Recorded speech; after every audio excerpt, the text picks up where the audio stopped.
I stared at the projector screen like I'd been punched in the stomach.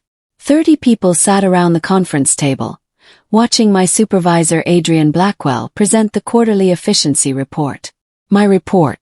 The one I'd spent 6 weeks building from scratch, tracking every data point, every cost reduction, every process improvement.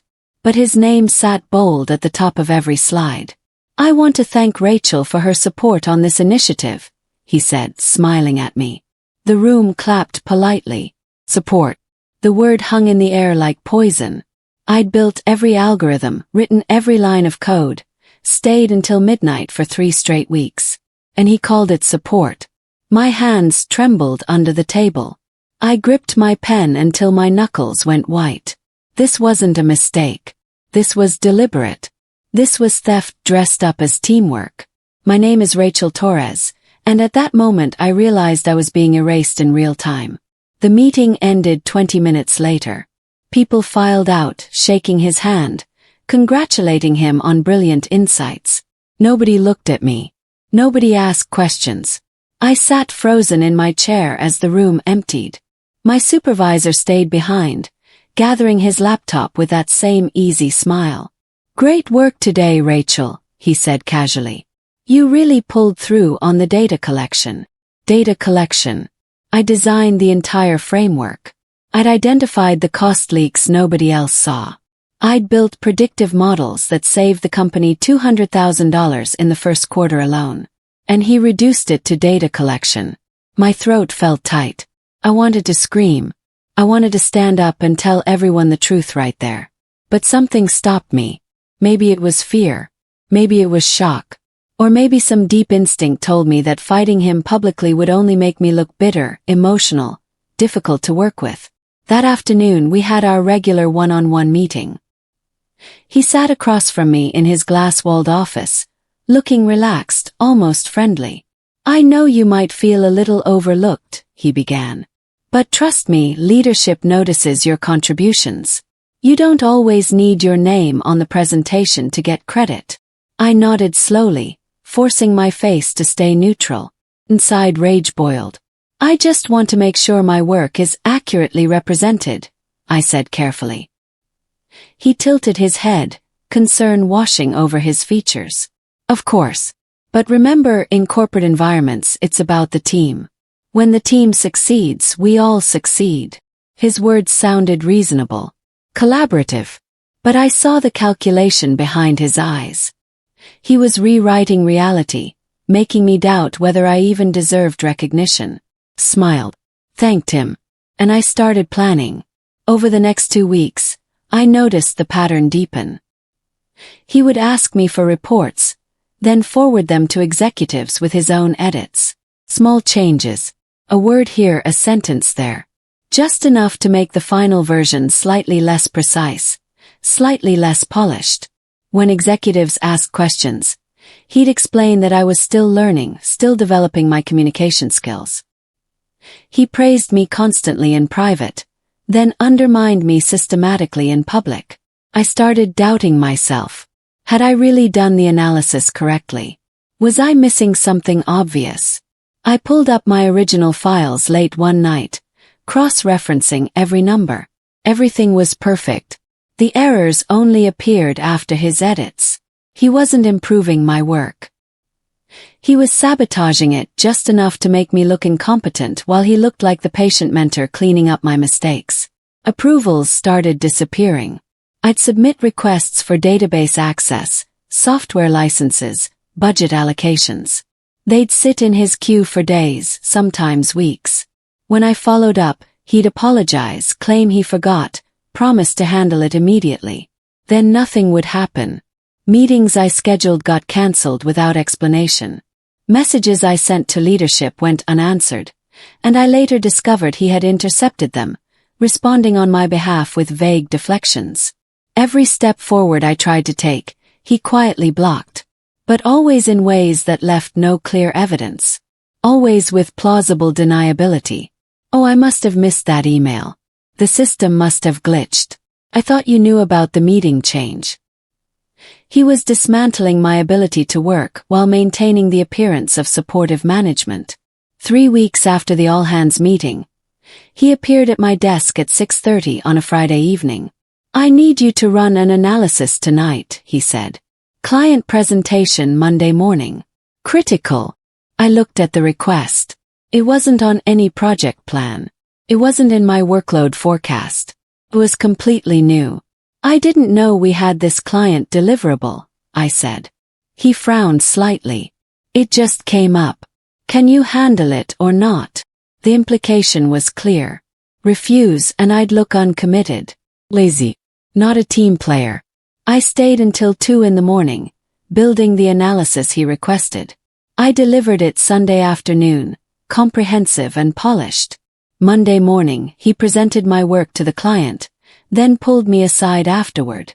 "This was incomplete," he said coldly. "You missed the regional breakdown I specifically requested." I pulled up his original email. No mention of regional breakdown. He shrugged. "I must have told you verbally." 2 days later, I was called into a meeting with Human Resources. The HR manager, Patricia Lane, sat across from me with a thin file folder. Adrian sat beside her, looking concerned. "We've received some feedback about communication challenges," Patricia began gently. "There are concerns you've been struggling with some of the workload expectations." I stared at her. "Struggling?" He jumped in, his voice dripping with false sympathy. "Rachel's brilliant analytically, but she gets overwhelmed easily. Emotional. Sometimes defensive when we try to help her improve." Emotional. Defensive. The words every woman in corporate America dreads. I knew exactly what was happening. Paper trail was being built, documenting me as a problem employee before I could become a threat. I smiled politely. I acknowledged the feedback, took notes, and I realized those documents could cut both ways. A week later, a junior analyst named Tyler accidentally CC'd me on an email chain he meant to send only to my supervisor. I opened it curious. My blood turned to ice. The thread showed my boss approving my process recommendations, calling them innovative and cost-effective. But 3 days later, he'd sent a separate email to executives claiming he'd developed those same processes himself, describing me as someone who helped implement his vision. The timestamps were right there. The contradiction was impossible to miss. But this email chain would never surface in any official capacity. Tyler had made a mistake. And if I confronted anyone, they'd deny it, claim I was misinterpreting, accuse me of being paranoid. So I said nothing. I forwarded the email to a personal folder. And I kept collecting evidence. I stopped defending myself publicly. Every time my work got misrepresented, every time blame got subtly shifted, every time credit got stolen for something I'd built, I stayed silent. Colleagues started to notice my quietness. Some probably thought I was resigned, defeated. Let them think that. Because while everyone watched the presentations and congratulations in meetings, I was building something they couldn't see. I documented everything. Every email, every approval, every conversation. I created backup files with timestamps. I recorded meeting notes with direct quotes. I built a chronological record of every project I'd worked on, every deliverable I'd produced, every contribution I'd made. Documentation became my weapon. Patience became my armor. And silence became my strategy. I spent my evenings studying. Not just my work but the system itself. I read every HR policy document, every compliance regulation, every audit procedure. I learned how internal investigations worked, what evidence they considered credible, what processes they followed. I learned that verbal complaints meant nothing without documentation, that accusations required proof, that timing mattered as much as truth. Most people who get sabotaged at work make the same mistake. They react emotionally. They complain to colleagues, escalate to HR prematurely, make dramatic exits. They burn credibility before they've built a case. I wasn't going to make that mistake. I was going to understand the system better than my supervisor did. And then I was going to use it against him. Small victories started accumulating. I began copying executives on project completions before anything could be intercepted. I started requesting written confirmation for every verbal instruction. I documented completion dates with email receipts. One by one, I closed the gaps he relied on. He noticed. I could see it in the way his jaw tightened when I sent a project summary directly to leadership. In the way he started monitoring my emails more closely, asking why I needed written confirmations for simple tasks. I just want to make sure I understand expectations clearly, I'd say sweetly. He couldn't argue with that. Couldn't call me insubordinate for asking for clarity. But he knew I was building something. He just didn't know what. The turning point came during a client meeting in late September. Wilson Hayes, our biggest account, asked a technical question about the automated reporting system I'd built. My supervisor started to answer, confident and smooth. But 30 seconds in, he faltered. He didn't know how the back-end integration worked. Didn't understand the data validation protocols. Couldn't explain the error handling logic. Wilson's eyes narrowed. He looked at me. Rachel, you built this system, correct? My boss jumped in. We collaborated on the architecture. I'm asking Rachel, Wilson said flatly. I explained the technical framework clearly and precisely. Walked through the integration steps. Described the validation rules. Wilson nodded slowly. Then he looked at my supervisor. So Rachel built the entire system. It wasn't a question. For the first time, the gap between claims and my actual work became visible to someone who mattered. After the client meeting, the behavior shifted. More aggressive. More controlling. I started getting impossible deadlines, contradictory instructions, projects designed to fail. The goal was clear: make me crack. Make me quit. Give him a reason to fire me. Instead, I became more precise. I documented every impossible request. Every contradictory instruction. Every project timeline that violated company workload policies. The arrogance grew because he thought I was helpless. He thought corporate hierarchy would protect him forever. He thought I'd never leave, never fight back, never outlast him. That arrogance became his weakness. Because while he got sloppier, more confident, more reckless, I got sharper. Every mistake he made, I recorded. Every corner he cut, I documented. And I waited. By November, I had 6 months of ironclad documentation. Emails showing approvals of my processes. Then later claims of credit. Calendar invites proving I'd built systems presented as someone else's work. Slack messages asking me for technical explanations. Then presenting that knowledge as expertise. I had timestamps, approval chains, version histories. I had junior colleagues willing to confirm timelines. I had client communications showing who actually did the work. I cross-referenced everything. Made sure every claim could be verified through multiple sources.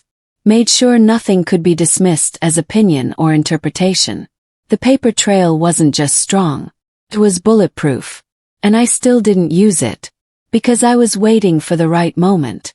Colleagues started coming to me with questions that couldn't be answered upstairs. They didn't understand why at first. They'd ask their questions, get vague responses, and circle back to me for clarification. I answered every question calmly. Never pointed out anyone's ignorance. Never criticized any explanations. Just provided accurate information. People started noticing patterns. Why were technical questions always deferred? Why couldn't the systems be explained by the person who supposedly designed them? Why did Rachel always have the answers? I wasn't undermining anyone. I was just being competent. But competence has a way of exposing fraud. Slowly, quietly, credibility started cracking. And I didn't have to say a word. In December, the company announced a routine compliance audit. Standard procedure, happened every 18 months. Nobody seemed worried. Why would they be? Corners had been cut for years without consequences. But this audit was different. The auditors weren't just checking financial compliance. They were reviewing operational processes, project documentation, system architectures. Everything that had been claimed. Everything that couldn't actually be explained.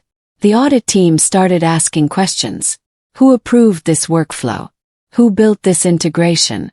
Who designed this reporting structure? Smooth, confident answers came back. But when they asked for documentation, timelines, technical specifications, nothing could be provided. "I'll need to check with my team," became the refrain. That meant me. I watched panic unfold in slow motion. Auditors requested approval chains that couldn't be produced. Timelines that contradicted previous claims.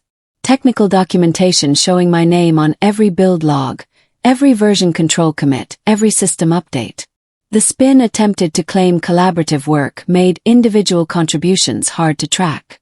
But auditors don't care about collaboration narratives. They care about evidence. Who signed off on what? Who built what? Who approved what? The records didn't lie. And I'd made sure those records were pristine. Every file backed up. Every timestamp accurate. Every approval logged. For the first time, people outside our department started questioning the established narrative. And there was no defense except charm. The first real crack came in January. An email surfaced showing approval of a cost-cutting measure. Then blame shifted when it caused downstream problems. The audit team flagged it as a process failure. Then another email appeared. Credit taken for a system optimization I designed. Then another. And another. Each one small. Each one damning. Internal investigators started digging deeper. They reviewed project files, compared presentation records to actual work logs, cross-referenced communications. Every thread they pulled unraveled more of the carefully constructed image. The narrative tried to hold, but evidence doesn't care about charm, connections, or seniority. Just shows the truth. Clients started complaining. Not loudly. Not dramatically. Just quiet concerns. Missing documentation on projects supposedly managed from above. Technical questions that couldn't be answered. Delays on deliverables promised but not understood. Finance raised questions about budget allocations that didn't match project timelines. Operations flagged workflow inefficiencies called improvements. Each department started operating cautiously, double-checking claims, requesting verification. The walls were closing in. Not through any single catastrophic failure, but through 1,000 small exposures. Death by 1,000 cuts. And I watched it happen without lifting a finger. I never provoked a confrontation. Never sent an angry email. Never complained to colleagues. Never posted on social media. I just answered questions when asked. Provided evidence when requested. Explained technical details when needed. Let policy and procedure do the work. By February, credibility was collapsing. Not through dramatic exposure, but through quiet, relentless erosion. Executives stopped trusting certain reports. Colleagues stopped asking certain opinions. Clients requested direct communication with team members instead of going through management layers. Someone was being sidelined in real time. And the beautiful thing, there was no way to fight it, because fighting would mean admitting the truth. That credit had been taken for work never done. In March, leadership quietly restructured the department. Nobody was fired. That would have been too obvious, too dramatic. Instead, authority got stripped piece by piece. Key projects were reassigned. Budget approvals went to other managers. Strategic decisions required committee consensus. Teams were redistributed. Influence contracted like a dying star. Running a department became managing almost nothing. And because it happened gradually, through restructuring and optimization, nobody could claim retaliation. Couldn't accuse anyone of unfair treatment. It was just management. Professional. Quiet. Complete. The final audit report landed in April. It didn't mention names. Just listed findings. Process inefficiencies under certain management structures. Documentation gaps in specific project workflows. Cost overruns tied to inadequately vetted decisions. Every finding traced back to one source of supervision. Every recommendation implied removing that oversight. Leadership read between the lines. Efficiency decisions were now documented as causes of lost revenue. Streamlined processes were now compliance risks. Leadership was now a liability. Nobody was fired. Just reassigned to a lateral position with no team, no budget authority, no strategic input. Title with no power. And it was accepted. Because refusing would mean admitting why. In May, I accepted an offer to run operations at a smaller consulting firm. I didn't announce it dramatically. Didn't send farewell emails. Just gave my 2 weeks' notice and left. But the timing was perfect. The projects I'd been holding together collapsed within days. Client deliverables I'd been managing behind the scenes fell apart. Systems I'd maintained started throwing errors. The company scrambled to fill the gap. They couldn't. Because my contributions had been erased publicly while being relied on privately. And now I was gone. Audits failed. Contracts stalled. Clients complained. The company lost credibility and revenue. And in an empty office somewhere, Adrian Blackwell sat managing nothing, while the cleanup continued without him. In my new firm I built everything from scratch. Ethical systems. Transparent processes. Teams that didn't run on fear or manipulation. I implemented version control with public attribution. Created documentation requirements that made theft impossible. Built performance reviews based on measurable outcomes. My work produced real results. Revenue growth. Client retention. Team satisfaction. And every contribution was properly credited. Protected. Recognized. I made more money. Had real authority. Earned equity tied to outcomes I controlled. The stress that used to keep me awake at night disappeared. My reputation grew. My career accelerated. I slept peacefully. And I realized something profound. I didn't just escape a toxic workplace. I escaped a toxic way of existing. 6 months after I left, I heard through former colleagues that the company was struggling. Projects delayed. Clients lost. Morale destroyed. My old supervisor was still there, technically employed but completely powerless. Nobody trusted him. Nobody consulted him. He'd become invisible. The exact fate he'd tried to impose on me. I didn't feel triumphant. Felt free. Because revenge isn't about destruction. It's about justice. And justice isn't always loud. Sometimes it's just the quiet, relentless accumulation of truth. Someone tried to erase me. Instead, he erased himself. I didn't need dramatic speeches or public confrontations. I just needed patience, documentation, and timing. The record spoke louder than I ever could. And now I'm living the life I built. Not the life someone tried to steal. That's not revenge. That's victory.